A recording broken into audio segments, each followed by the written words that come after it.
А вы бы отправились за второй половинкой в ад?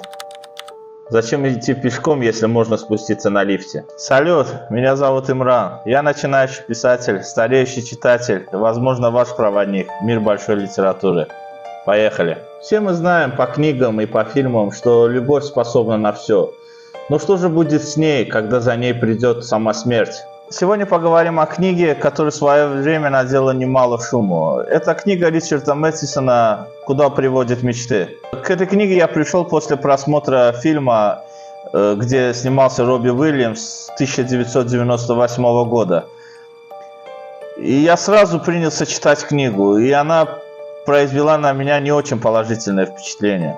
Во-первых, книга лишена той эмоциональной прослойки, которую нам дает Робби Уильямс в этом прекрасном фильме.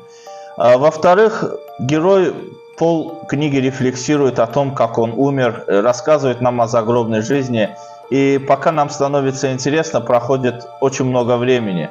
Спасал эту книгу только сюжет. Та мысль, что главный герой отправляется со своей половинкой в ад, это довольно новая идея в литературе, и мне было приятно осознавать, что такие истории есть, хоть и в фантастическом контексте. Книга Ричарда Мэттисона «Куда приводят мечты» – одна из редких книг, которую хочется посоветовать прочитать после того, как вы посмотрите этот легендарный фильм. Именно фильм убрал все шероховатости в сюжете, и пустую болтовню и показал нам настоящую любовь. А вы читали «Куда приводят мечты»?